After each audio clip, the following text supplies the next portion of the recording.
Hello and welcome to the Alternate History class. My name's Andrew, and here I explore alternate history through the lens of a history class from another timeline. Last week, we looked at how the Great War played out on an external front between the great powers. This week, we look at North America and how internal politics and dissident groups would define much of the internal war.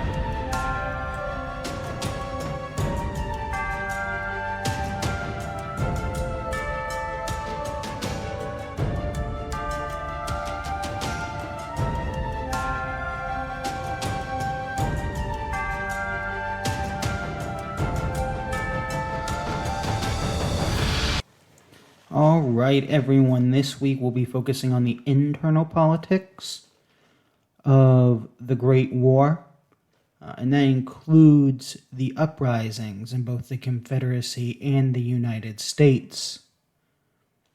Let's start with the Second Mormon Uprising. On July 10th of 1916, the Mormons declared the Independent Republic of Deseret, seizing all U.S. forts and U.S. military land in the area, thus putting them in open rebellion against the United States. This would cause the U.S. to have to take troops, which it mainly took off of the Western Front, as would be expected as they wanted to quickly respond to this, to fight back against the Mormon uprising. The Mormons would fight tooth and nail for every scrap of land that they could, but it ended up being that despite their grit, despite their willingness to fight, the United States just had the numbers and the overwhelming firepower to push them back. And on January 11th of 1916, the United States captured Salt Lake City, and the Mormon leadership officially requested a ceasefire and offered terms of surrender. This would allow the U.S. to refocus those troops. Now, it was an open secret that the Confederacy had funded the Mormons. This is something that the Confederacy did not admit to at the time and would not admit to for nearly a century afterwards. But considering the stalemate in what was supposed to be a quick war that was done by Christmas of the first year, and the fact that most of the captured Mormons had Confederate weapons from Gillum and Smith and ammunition, the conclusion could quickly be drawn that the Confederates had backed the Mormons in their uprising, perhaps hoping to, if they won, have a friendly kind of puppet state near their west. But the Confederacy didn't just fund uprisings. The U.S. did too. This is something, again, they would not acknowledge for decades after the fact. In August of 1916, several black socialist republics would pop up across the Confederacy, declaring their independence from white rule and causing a lot of destruction and kind of chaos far behind the Confederate lines as they were rising up against the people who had oppressed them and generations of ancestors before them. Now, most of these were crushed within a couple of months, and the Confederacy, considering the widespread number of them, had to kind of pull troops relatively evenly across the front line. But they did have most of these covered within 2 to 3 months. Most of them were squashed, with only the occasional guerrilla band popping up here and there to fight against local militia forces. But 2 republics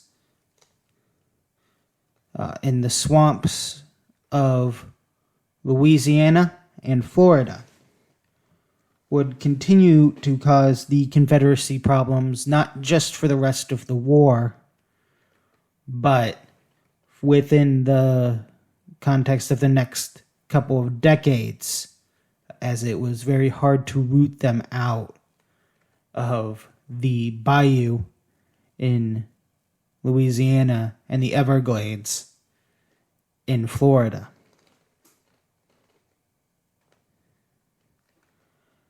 Now, this obviously also did not get the U.S. a breakthrough in the war. As we discussed last week, that didn't happen until they brought the barrels in. But both sides made one more attempt, wanting to fund local dissidents to weaken the other. And that would be trying to incite rebellions from Native American tribes. The reason it didn't work for the Confederacy was that the U.S. had done such a thorough job in wiping out so many of their natives that there wasn't really any significant force to actually muster up. And many who still remained just wanted to live and didn't want to be hunted down and killed.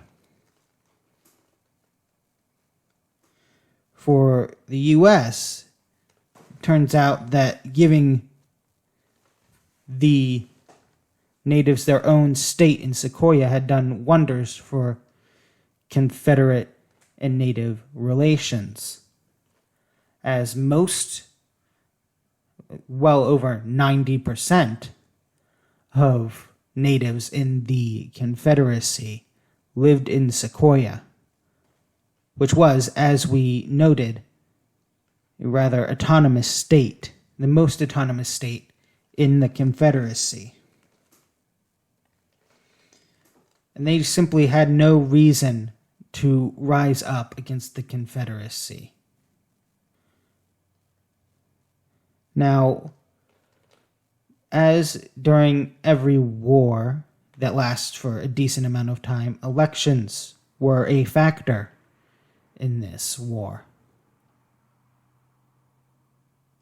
In the United States, President Theodore Roosevelt decided to do something unprecedented in 1916 and run for a third term, declaring that the United States needed to have stable leadership as the war continued on and there was no sure date of an ending in sight.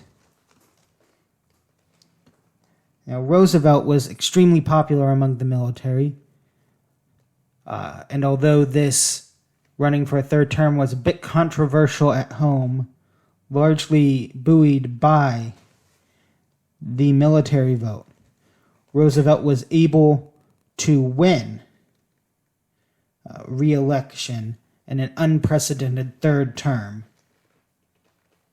defeating Debs, who had been renominated for the Socialists, and Champ Clark for the Democrats, a prominent minority leader in the House from Missouri.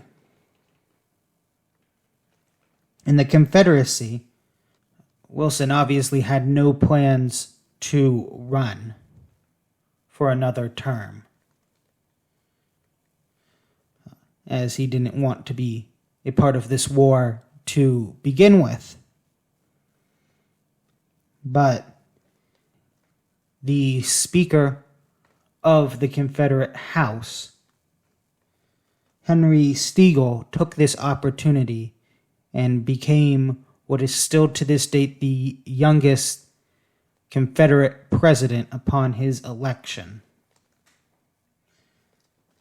when he defeated Jacksonian Joseph Ransdell. This was a bit of a shorter class this week, and expect a bit of a shorter, similar length class next week, as we take a look at a story from the first year of the Great War that is very relevant to the time of year we're in.